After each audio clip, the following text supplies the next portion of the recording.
మన జీవితంలో మనకు ఎప్పుడూ ఎదురయ్యే ఒక ప్రశ్న, అలానే ప్రతి ఒక్కరిని కలిచివేసే ఒక ప్రశ్న ఏంటంటే, కర్మలు ఎందుకు ఆలస్యం అవుతాయి? అంటే మంచి చేసే వాళ్ళకి ఎప్పుడు ఎందుకని కష్టాలు అలానే ఉంటాయి? చెడు చేసే వాళ్ళు ఎందుకని అంత హాయిగా ఉంటారు?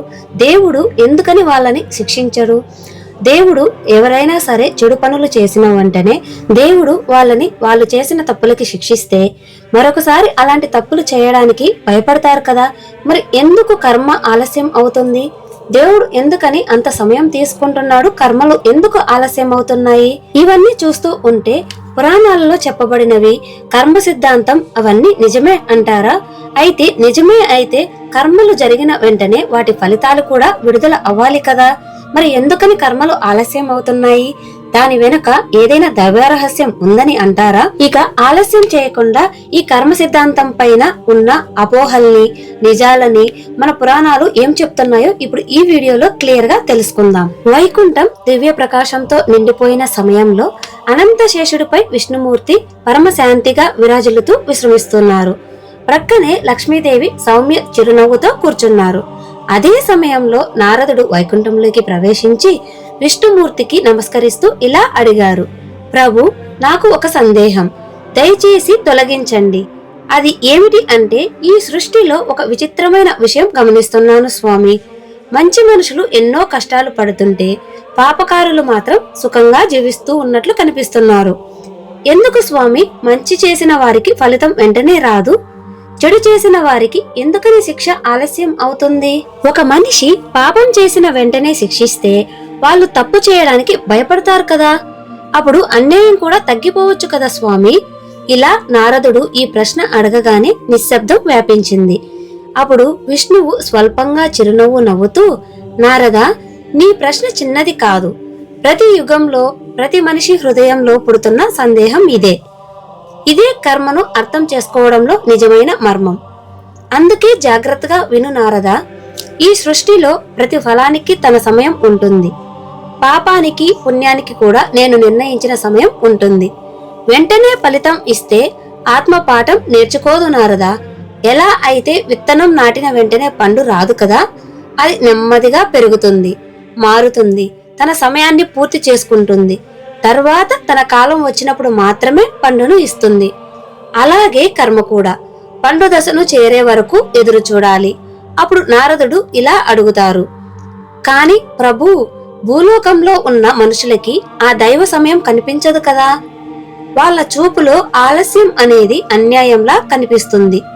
అప్పుడు దానికి బదులుగా శ్రీ మహావిష్ణువు నారదునితో ఇలా బదులిస్తాడు, నారద, మనుషులు కాలాన్ని రోజులు సంవత్సరాలలో కొలుస్తారు, కానీ నేను కాలాన్ని ఆత్మ ప్రయాణంతో కొలుస్తాను. ఎందుకంటే నేను మాత్రమే ఆత్మ యొక్క పూర్తి ప్రయాణం చూస్తాను. ఈ నిబంధనను సులభంగా అర్థం చేసుకోవడానికి ఒక సంఘటన చెప్తాను, విను నారద. అది విన్న తర్వాత నీ సందేహం పూర్తిగా తరుగుతుంది. ఒక గ్రామంలో ఇద్దరు రైతులు ఉండేవారు. వారిలో ఒకరు పేద రైతు. కష్టపడుతూ పని చేస్తూ ఉండేవాడు. వానలు రాక పంటలు పాడైపోయిన అతడు దేవుని పేరునే జపిస్తూ ఉండేవాడు. తినడానికి కూడా ఏమీ లేకపోయినా ఇది కూడా ఆయన పరీక్షే అని విశ్వాసంతో జీవిస్తూ ఉండేవాడు. మరొక వైపు ఇంకో రైతు తప్పుడు తూకాలు మోసాలతో గ్రామస్తుల పంటల్ని అతి తక్కువ ధరకు కొని తానే చాలా తెలివైన వాడినన్నట్లు నవ్వుకుంటూ తిరుగుతుండేవాడు. తన ఇంట్లో ధనం, పంట, ఆనందం అన్నీ ఉన్నాయి. ఎవరికైనా చెడు చేసినా అతను నవ్వుతూనే, దేవుడు ఏమీ చేయలేడు, నన్నెవరు ఆపగలరు అనే అహంకారమే అతని ముఖంలో మెరుస్తూ ఉండేది. ఈ ఇద్దరిని చూసి గ్రామస్తులు చర్చించుకోవడం మొదలుపెట్టారు. ఎలాగంటే, చూసారా దేవుడు న్యాయం ఎలా ఉందో? మంచివాడిని కష్టాల్లో పెట్టి చెడ్డవాడిని మాత్రం రాజులా తిరగనిస్తున్నాడు. మంచివాళ్లు బాధపడడం దేవునికి కూడా ఇష్టం అనుకుంటా. లేదంటే పాపం చేసిన వాడిని ఎందుకు వెంటనే శిక్షించడు అని. ఈ మాటలు విన్న నారదుడు ఆశ్చర్యంతో విష్ణువుని చూసి, ప్రభు, ప్రజల మాటల్లో తప్పేముంది? మంచివాడి జీవితం బాధలతో నిండిపోయింది, పాపి అయితే రాజులా జీవిస్తున్నాడు. ఇది చూస్తే న్యాయం కనిపించడం లేదు కదా ప్రభు. మీరు న్యాయం చేస్తున్నారా లేదా ఇంకేమైనా మర్మం దాగి ఉందా స్వామి అని నారదుడు అడిగాడు. విష్ణువు నారదునిపై చూసి, నారద, అవగాహన లేకపోతే దైవ న్యాయం కూడా అన్యాయం లాగే కనిపిస్తుంది. కానీ నిజానికి ఒక కర్మ కూడా తప్పిపోదు, ఒక ఫలం కూడా ఆలస్యం అవుతుంది, కానీ రాకుండా ఉండదు. విష్ణుమూర్తి నారద ఇలా చూడు అని చెప్పి అలా చాలా రోజులు గడిచాయి. ఆకాశం నిండా మేఘాలు కమ్ముకుని భారీ వర్షం కురిసింది. ఎండలో ఎండిపోయిన పేదరైతు పొలం అద్భుతంగా పచ్చదనంతో మెరిసిపోయింది. కొన్ని నెలలు తిరగక ముందే అతడే గ్రామంలో అత్యధిక పంట కోశాడు. ఆనందంతో దేవాలయానికి వెళ్లి చేతులు జోడించి నిలబడ్డాడు. ఆయన హృదయంలో ఒక్క మాట మాత్రమే ఉంది. అది ఏంటంటే, ప్రభు, మీరు ఆలస్యం చేశారు, కానీ నన్ను ఎప్పుడూ మర్చిపోలేదు అని. అదే సమయంలో కొన్ని నెలల తరువాత ఆ ధనిక రైతు జీవితంలో వరుసగా దుష్పరిణామాలు మొదలయ్యాయి. తన సొమ్మంతా పెట్టి చేసిన పెద్ద వ్యాపార ఒప్పందం పూర్తిగా విఫలమైంది. ఇతరులను ఎలా మోసం చేశాడో అదే విధంగా తన స్నేహితులే తనని మోసం చేశారు. ఒక రాత్రి ఒంటరిగా కూర్చొని కన్నీరుతో అన్నాడు, ఇది నా చేతులతో చేసిన తప్పుల ఫలితమే అని. ఈ దృశ్యాలు చూసి నారదుడు మరింత ఆశ్చర్యపోయాడు. నారదుడు శ్రీ మహావిష్ణువుతో, స్వామి, ఇప్పుడైనా మీ న్యాయం అర్థం చేసుకునేలా చెప్పండి అని నమ్రంగా అడిగాడు. అప్పుడు శ్రీ మహావిష్ణువు మృదు స్వరంతో ఇలా చెప్పారు, నారద, ఇప్పుడు స్పష్టంగా వివరంగా చెప్తాను విను. కర్మ ఎప్పుడూ తప్పదు, కానీ అది ఫలించే సమయం ఆత్మసిద్ధతపై ఆధారపడి ఉంటుంది. ఎందుకంటే మొదటి రైతు ఈ జన్మలో మంచివాడే కావచ్చు, అతను నిజాయితీగా జీవిస్తున్నాడు, ఇంకా చెప్పాలంటే భక్తిగా కూడా ఉన్నాడు. కానీ గత జన్మలో అతను ధనవంతుడిగా చాలా గర్వంతో అన్యాయాలు చేశాడు. ఆ పాపం విత్తనాలే ఈ జన్మలో బాధలుగా మొలకెత్తాయి. కానీ ఆ బాధ శిక్ష కాదు నారద, అది శుద్ధీకరణ. ఎందుకంటే ఇప్పుడు అతను మారుతున్నాడు. అతని హృదయంలో పశ్చాత్తాపం కలిగింది, కృతజ్ఞత పెరుగుతోంది, ఆత్మ నెమ్మదిగా సిద్ధమవుతోంది. ఇలాంటి సమయంలోనే వెంటనే సుఖం ఇస్తే అతనిలో మళ్లీ పాత గర్వం మేల్కొంటుంది. అందుకే ఫలితం అతను పూర్తిగా సిద్ధమైన తర్వాతే అందుతుంది. విష్ణువు నారదుని చూసి మరో రైతు గురించి వివరించడం ప్రారంభించారు.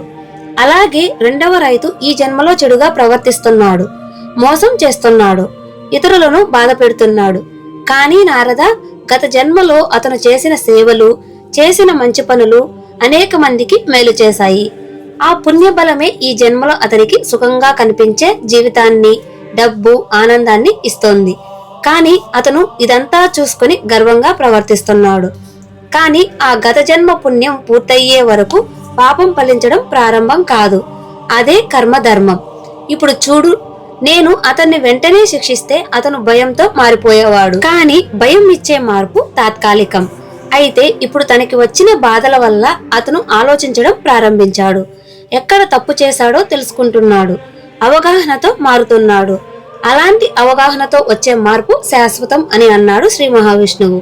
విష్ణువు మాటలు విన్న నారదుడు మౌనంగా తల వంచి నిలబడ్డాడు. ప్రభు, ఇప్పుడు దైవన్యాయం ఎంత లోతైనదో నాకు అర్థమవుతుంది.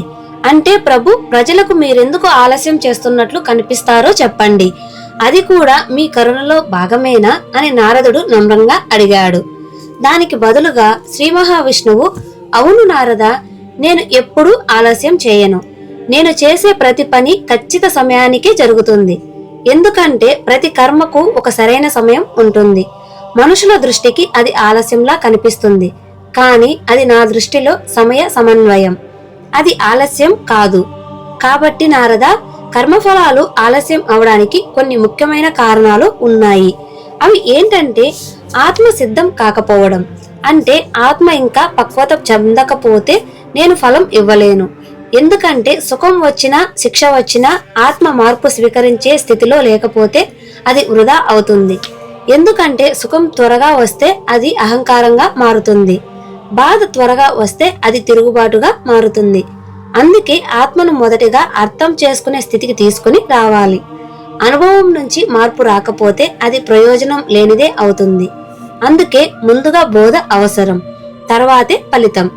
అలాగే మరో కారణం కాల సమన్వయం. ఎందుకంటే ఒకరి కర్మఫలం ఒకరి విషయం కాదు, అది అనేక మందితో అనుసంధానంగా ఉంటుంది. ఎందుకంటే ఒకరి శిక్ష ఇంకొకరికి పరీక్షగా మారుతుంది, ఒకరి బోధ ఇంకొకరికి కర్మ నివృత్తికి మార్గం వేస్తుంది. అందుకే అందరి కర్మలు సరైన స్థానంలోకి వచ్చే వరకు ఏ ఫలితము పుట్టదు. ఎందుకంటే అందరి పరిస్థితులు, అందరి నిర్ణయాలు, సంబంధాలు ఇవి అన్ని గత జన్మ రుణబంధాల వల్లే అనుసంధానమై ఉంటాయి. ఒకరికి కర్మఫలం వెంటనే వస్తే ఆ ఫలం తగలాల్సిన వాళ్ళు అంటే తల్లిదండ్రులు, పిల్లలు, భాగస్వామి, స్నేహితులు ఇంకా తమ పూర్వజన్మ రుణబంధాలని సరిచేయకుండా ఉంటే ఆ రుణాలు సరికాకుండా ఒకరికి ఫలం ఇవ్వడం అసంపూర్ణ న్యాయం అవుతుంది. అందుకే నారద వాళ్ళంతా తమ తమ కర్మల పరిధిలో సరైన స్థానంలోకి రాగానే ఒక్కసారిగా ఫలం పండుతుంది. అలాగే ఒకరి కర్మ ఫలితం మరొకరికి తగలడం అన్యాయం కాదు. ఎందుకంటే నారద అది గత జన్మలో వాళ్ళు ఒకరికొకరు సృష్టించుకున్న రుణబంధం. మనుషుల దృష్టిలో ఇది ఆలస్యం, అన్యాయంగా కనిపించినా నా దృష్టిలో ఇది దైవ సమన్వయం. ఎందుకంటే కాలం దైవం చేత సృష్టించబడిన క్రమం మాత్రమే. ఆ క్రమంలోనే కర్మలు పక్వం చెంది ఫలితాలు ఇస్తాయి. అలాగే ఇంకొక కారణం, పుణ్యం సమతుల్యం. పాపం పుణ్యం రెండు తమ తమ పక్వత కాలం వచ్చినప్పుడు మాత్రమే ఫలిస్తాయి. చాలాసార్లు పుణ్యం ముందుగా పండుతుంది, తర్వాత పాపం వెలుగులోకి వస్తుంది. ఎందుకంటే మనిషి జీవితంలోనైనా గత జన్మలో చేసిన పుణ్యం పూర్తిగా పండిపోయే వరకు అతను ఈ జన్మలో చేసిన పాపం రూపం చూపించదు. అందుకే పుణ్యం ముందుగా పండుతుంది, తర్వాతే పాపం వెలుగులోకి వస్తుంది. ఇది కర్మ యొక్క సహజ స్వరూపం. పాపం, పుణ్యం, సమయం ఇవన్నీ తమ తమ క్రమం ప్రకారం పనిచేస్తాయి. అలాగే కొన్ని కర్మలు ఈ జన్మలోనే ఫలిస్తాయి నారద, కానీ అది పూర్తిగా ఆ కర్మ బలం మీద ఆధారపడి ఉంటుంది. చిన్న కర్మలకు చిన్న ఫలితాలు ఉంటాయి, అవి త్వరగా పూర్తవుతాయి, అందుకే ఫలితం వెంటనే వస్తుంది. కానీ పెద్ద కర్మలకు అనుబంధాలు ఎక్కువ, సమతుల్యం ఏర్పడేంత వరకు సమయం కావాలి. ఆ కర్మకు సంబంధించిన వ్యక్తులు, వారి పరిస్థితులు, వారి పాత్రలు అన్ని సమలేఖనం అయిన తర్వాతనే ఫలం పుడుతుంది. కర్మ ఎంత పెద్దదో ఫలం అంత నెమ్మదిగా కానీ ఖచ్చితంగా వస్తుంది. అదంతా వింటున్న నారదుని వైపు విష్ణువు ప్రేమగా చూసి మృదు స్వరంతో, నారద, దేవుని పని శిక్షించడం కాదు, దేవుని పని మార్పు తీసుకురావడం. ఆత్మను మేల్కొల్పడానికి సమయం కావాలి. అది అర్థం చేసుకునే స్థితికి చేరే వరకు నేను సమయాన్ని ఉపయోగిస్తాను. మనుషులు దేవుడు ఆలస్యం చేస్తున్నాడు అనుకుంటారు, కానీ నా దృష్టిలో అది ఆలస్యం కాదు. అది ఆత్మ సిద్ధమైన క్షణం కోసం వేచి చూసే కరుణ. ఎందుకంటే జీవితంలో ప్రతి అనుభవం, పాపమైన పుణ్యమైన, అది ఆత్మకు బోధించే పాఠమే. దానిని అర్థం చేసుకున్న వారికి బాధ కూడా ఆశీర్వాదమే అవుతుంది నారద అని అన్నాడు విష్ణుమూర్తి. విష్ణుమూర్తి మాటలు విన్న నారదుడు గాఢ భక్తితో నమస్కరించాడు. స్వామి, ఇప్పుడు నాకు స్పష్టమైంది.